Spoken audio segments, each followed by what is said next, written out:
Hi, it's Louise at Spiral Bright Insight. I'm here with an energy check-in and just to talk through some of the key transits in the chart and how I am seeing and feeling the energies play out at this time. So if you're new to my channel, welcome.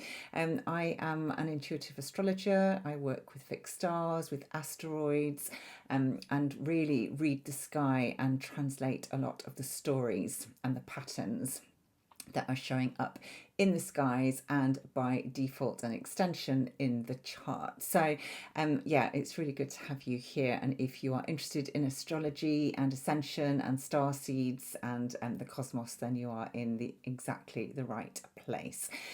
So yeah, what's going on? We are approaching the end of November already, and yeah, I'm struck by obviously how quickly this year has come. It feels hardly possible that we are stepping into the final month of 2025 as of next Monday. And yeah, it has been an absolute whirlwind of a year. I have just literally this week been reflecting on a little bit of what is coming up into 2026 and particularly thinking about how 2025 has been a number 9 year, but we have been working with the Chinese zodiac animal, the snake, and I guess really reflecting on how dominant that energy has been in my own experience and my own navigation of this year, particularly when it comes to kind of going down deep into the underworld, effectively into a lot of my shadow aspects, a lot of things that I have been either deliberately or unconsciously ignoring or not necessarily been aware of, and so much has come to light that it's felt very karmic this year in particular, and there's been a lot of closure, which we kind of did expect with the 9 year of the 2025. And I'm reminded that we still have a month left, so be prepared to be continuing to let go of things, situations, certain energies that really have sort of run their course, and that they have to be removed if you are going to be able to step into your full potential coming into 2026, which of course turns into a number 1 year, and we have a fresh clean slate. But just going back to the energy of the snake and really sort of thinking about working with the shadow, with the unconscious, with the subconscious, with patterns, with releasing sort of outdated versions of the self, and masks in particular, and also things like security blankets. So sort of maybe patterns or habits, or things that I have been consistently falling back on in order to kind of keep myself safe. But I've been reminded during the course of this that often when we are trying to keep ourselves safe, and I'm also reminded this can show up in relationships where there might be a karmic contract to keep another soul or another person safe that's coming through into this lifetime, or a debt or an obligation, or it can play out in mother child or parental child sort of dynamics, or wherever there's sort of close intense emotions involved. Often when we are trying to keep someone else safe, we can fall into the trap of overprotecting them, almost smothering them. And that could play out. You can either be sort of the one who is so terrified of sort of letting this person, I guess, spread their wings and stand on their own 2 feet, that you want to try and keep them controlled or contained. Or you might be on the receiving end, and there might be someone that is almost kind of keeping you in a box or a shell, absolutely out of love and devotion, but actually it isn't giving you the opportunity or the strength or the encouragement or the permission to fly, to spread your wings and kind of stand on your own 2 feet. So I think, that is a big theme generally with Jupiter in Cancer at the moment. And again, this is something that I have been working with, but just kind of coming back to the completion and the endings and the letting go. A lot of relationships are coming to an end. Again, like roles, jobs, certain, I guess, senses or understanding of mission, of purpose, of what it is you're here to do, the old stories are being they're being dissolved, they're being removed, so that we can really start with a clear, fresh slate as we move into 2026. And obviously, looking ahead, 2026 is very, very exciting. It's going to be much quicker, if that's possible, than this year, and the energy is going to shift quite dramatically as we will be working with the energy of the fire horse.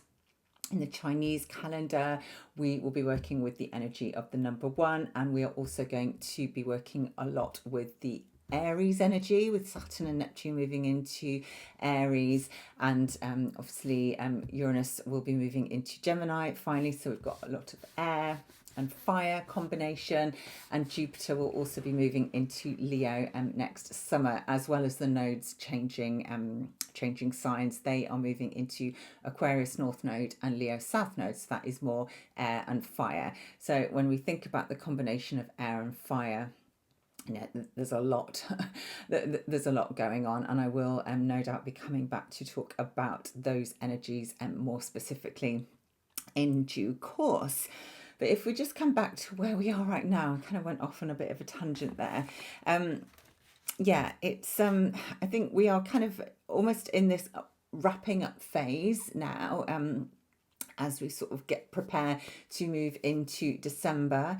And December will be a universal 3 month. So we are very much sort of working with the energy of communication, understanding, new information perhaps that is needed, connection, networking, kind of pulling strands together. I'm also very much being reminded here of the voice, of speaking our truth, and of, I guess, having access to new levels and new flavors of truth that we might not have considered before. We're going to have a full moon next week in Gemini, and I will come on and do a separate video about that. Very powerful chart, lots of sort of fixed star and cosmic point and connections in that chart as well. And then the new moon, which is happening on the 20th of December, is very close to the solstice, sort of winter solstice, and is also very close to the galactic center. So there's a lot of cosmic energy kind of coming into play, being activated as we move into December, and that's going to play out.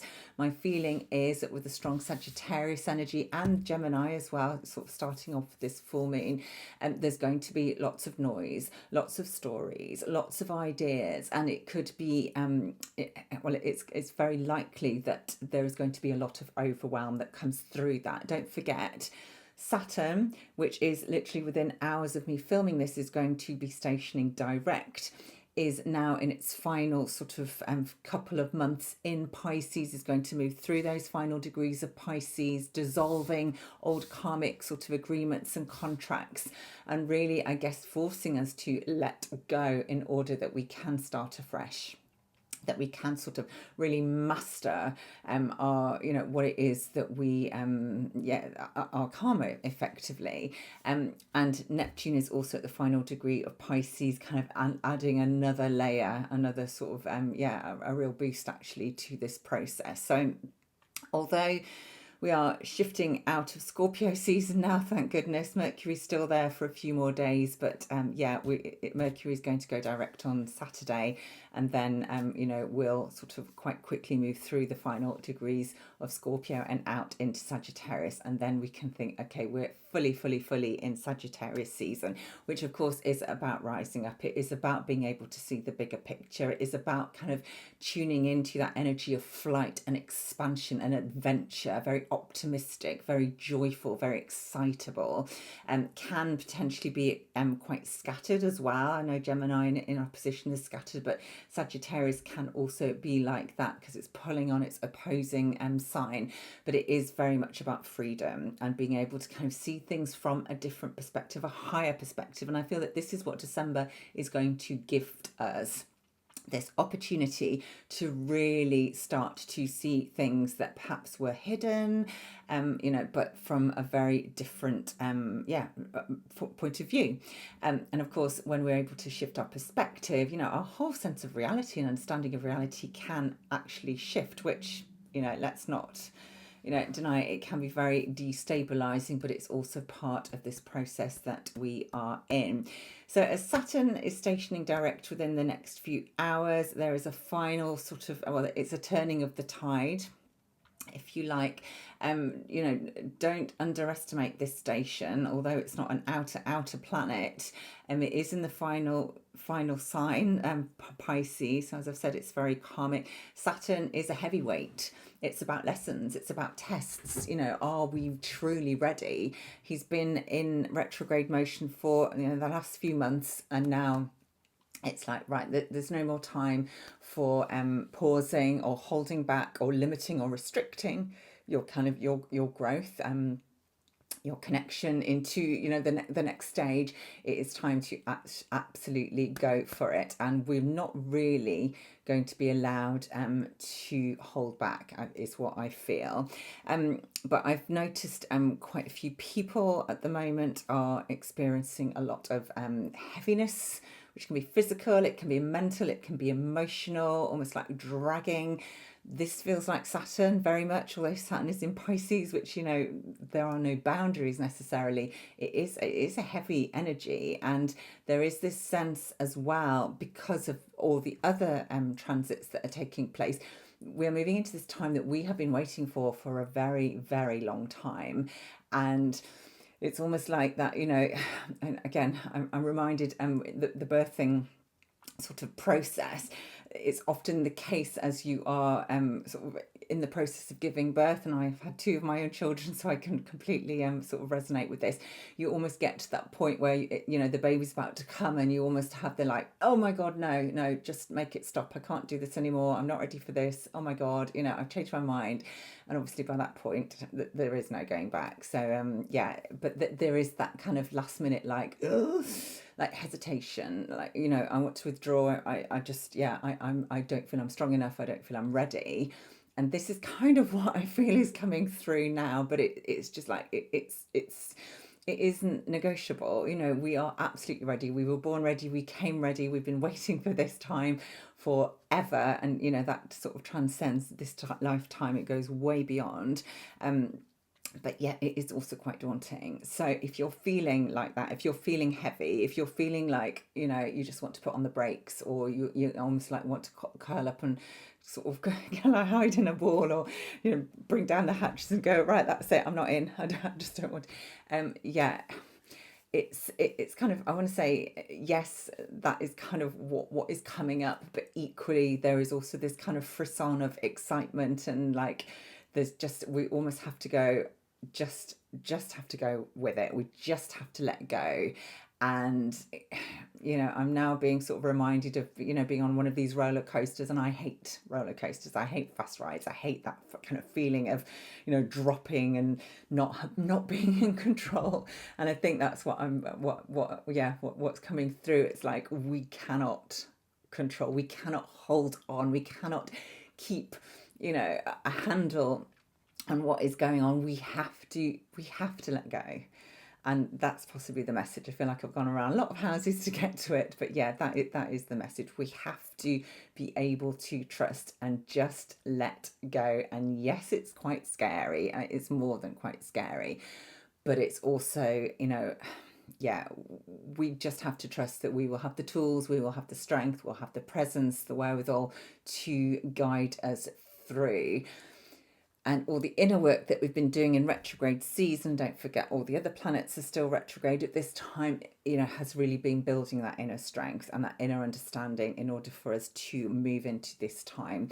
And just see what happens. And Persephone today also is moving into Pisces. So she is an asteroid, an archetype that I've been working with a lot of late. She is very much linked to the underworld, to descent, going down into what is hidden and actually finding the self, the true self, the empowered self, the royal self in those shadows. And often, as with Persephone, she had to go into the underworld. It wasn't, by consent or with consent. She was kidnapped, and she was forced to go down there. But in doing so, she actually found her true self, and then she was able to rise up with a completely, a new kind of understanding of who she was, and personal sovereignty. So yes, this is shadow work. Absolutely, there is definitely a sense of loss and grief, but also of letting go and having to trust the process that comes through. And in Pisces, Persephone is almost, yes, she's going down beneath, but in that process, in Pisces, she is merging with something that is greater than herself, and by extension, that is what we are being called to do. Merging with our higher self, merging with this part of self that isn't tangible, that isn't necessarily physical, that is endless, that is vast, that is extraordinarily powerful. And it is through that we find our true self, our true essence, because we are then reminded of the truth that we are not just limited to this physical human lifetime, in this particular sort of incarnation, in this expression, in this physical vessel, that there is so much more to us, and we're able to tap into those aspects and really sort of bring those in, so that we're kind of connecting to a more unified field of self, if that works. And it's all about connecting with this wisdom that may have felt out of reach. It may have felt, completely almost like you wouldn't necessarily have been aware of it, because, of course, Pisces is the subconscious as well. It's what is hidden. It's what we can't feel, we can't touch, we can't connect to or attach to. But again, that is very much the point. Then moving forward, Atlantis asteroid is conjunct to the galactic center tomorrow, which is Friday. And, I could probably write a whole book on this, from what is coming up for me personally. But I feel that there is just so many shifts and soul lessons, and I guess tests and challenges and aha moments, revelations coming up that have links to Atlantean times at this time. And I feel like we're moving through this epoch where we are finally able to release a lot of our Atlantean karma, let go of a lot of trauma, a lot of wounding, a lot of I guess old versions of the self. And again, this is part of the process, because as we let go of what is no longer serving us and what has been holding us back, keeping us small, keeping us feeling unsafe to step into the self, which I think, certainly that figures for me, but I know, I'm not the only one with that sort of wounding.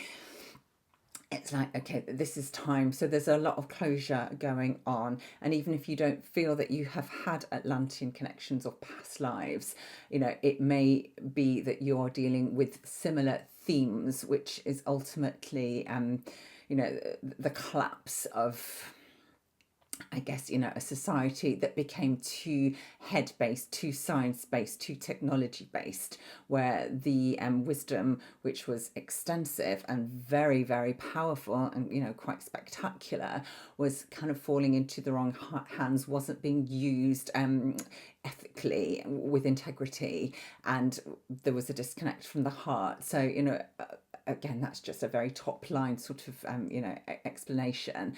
But any of these themes can be playing out now, and we need to let go of the fear and the regret and the guilt that we may have attached to those lifetimes, in order to be able to move forward and understand that we are choosing to come into a time when this knowledge can be resurrected, it can be retrieved, it can be remembered, because there are enough people around now that we will not allow the same catastrophe and calamity to happen again. We can use this for the good this time, and to help us really step up. So in a way, this is a kind of, we're on the cusp of a return to the golden age, but we will not be repeating the same mistakes or lessons that we had to experience in other timelines, because we are, we're almost rewriting the story, and in a lot of ways.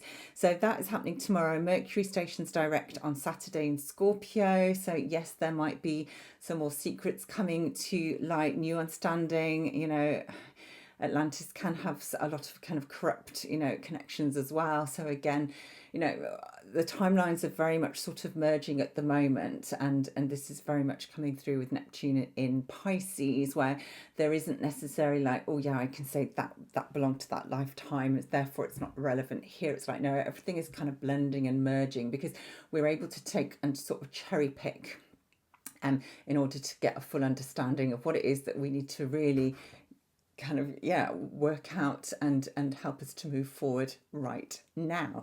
So going into next week, Venus is going to be moving into Sagittarius as we move into the new week. So, which again is sort of lifting the energy a lot more, and helping us again to value the bigger picture, to value the wisdom and the knowledge, that is very much coming up to the surface. Atlantis is going to complete its time in Sagittarius and move into Capricorn next week. So there will be a shift. So there will be a shift there for anyone sort of working with Atlantean themes. And then we will have the full moon in Gemini that I mentioned briefly before, as well as the sun in a square to the nodal axis, which again is just, kind of almost just adding another layer of validation to the themes that I've been talking about, because as the sun in Sagittarius squares the nodal axis, there is this real sort of choice point.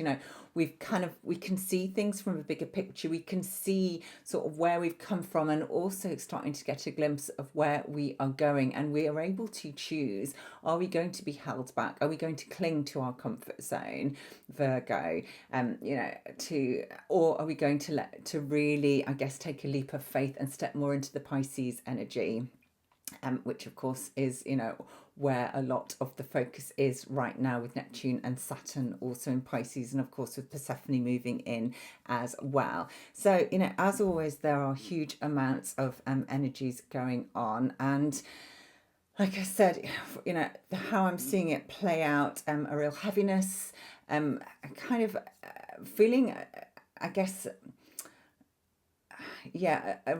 what's the word? Seesawing between, it almost feels like too much. Like it's almost like, I just want to stop. I don't think I'm ready. Oh my goodness, I'm being pushed way out of my comfort zone. Am I ready? To feeling like really excited and full of anticipation, and kind of this trust and this faith that what is coming is just going to be so incredible that it's almost hard to put into words and to define, because we can't yet. That is very clear. We cannot define what is coming because it doesn't exist, and it is very much anything is possible right now. So we're kind of moving between these kind of feelings of heaviness and lightness, and not really knowing. Certainly linear time is becoming a real problem for me. I'm rapidly losing sight of what day it is, what time it is, constantly having to check back in my diary to sort of remind myself what I'm supposed to be doing on a daily basis, which is kind of not normal for me. But again, I feel this is just sort of me tuning into the energies of letting go and emerging, the energy that's coming through. And there's also a lot of people sort of struggling with colds and and flu symptoms, and I'm kind of interpreting that as we are in the final throes of releasing and letting go of stuff that has been there for a long time, stagnant energy, dormant energy, heavy energy. And as we release it, and of course don't forget that Uranus is in Taurus as well, so this is a very sort of physical rattling, shaking, as things are being shaken out. Often one of the most effective ways that the body can sort of release and detox and transmute and process this at an energetic level is through sort of runny noses, headaches, sore throats, and again, it's like what I'm being shown is that we just have to allow that to take place, because it's the body's way of kind of cleansing and clearing everything out. So that's kind of going on. I mean, there's always a million other sort of ascension symptoms that you could talk about, and I could probably say describe everything and everyone, at least you'd be watching them go, oh yeah, I'm experiencing that too. So I don't want to labour too much on the physical symptoms because we've talked about that before. But yeah, there is this kind of real excitement kind of bubbling away, anticipation of, as sensitives, we can feel into the increased level of light, the increased level of energy that is kind of being poured into our realm, into our planet at this time. And I feel it is only going to continue to increase. And again, I'm being reminded that, it's only coming in at a level or a sort of, an intensity that we are able to cope with. It might feel a lot, but it's kind of coming in incremental sort of jumps. So we can absolutely handle it, even if it feels a lot. We can handle it, and we chose to be here at this time in order to almost support and assist the process, because these are energies that we are familiar with in other realms, in other sort of star systems.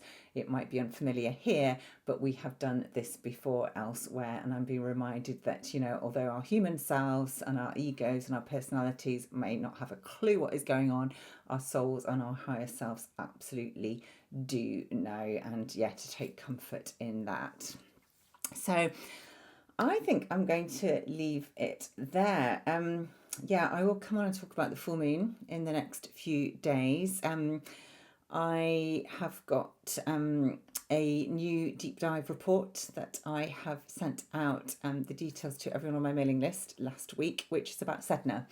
And I have sort of explored Sedna, her archetype, her meaning, through the signs. So if you've got Sedna in Aries, Sedna in Taurus, and then Sedna in Gemini, what it's likely to mean, the key soul themes, some of the fixed star connections that you might be working with, Sedna in transit. I talked about sort of Sedna. For those people who have Sedna in Aries, in late Aries, there will be a Chiron conjunction moving into sort of early next year, which I think is going to be quite profound for a lot of people. So if you're interested in this, in her energy, in her story, in her influence in your chart, I will put the link for that report below. It is hopefully a very accessible price. It's just to kind of acknowledge an exchange, because I am conscious that I sort of share a lot of content for free, which I'm very happy to do. But this is just, there will be a small charge for this particular report if you are interested in purchasing. Just to remind you also, I offer one-to-one readings. I have some courses available, and I have a mailing list with a weekly Cosmic Currents newsletter that comes out every Monday. So if you want to stay in touch with what I'm up to, get my insights each week, or potentially, consider learning with me or booking a reading to explore your own chart, your own connections, your own stories, then I would be absolutely delighted to work with you in whatever form you are feeling sort of called to explore at this time. And everything is on my website, spiralbright.co.uk, along with a new blog. So I think I started talking about that at the beginning and I got completely waylaid, distracted, which is not unusual.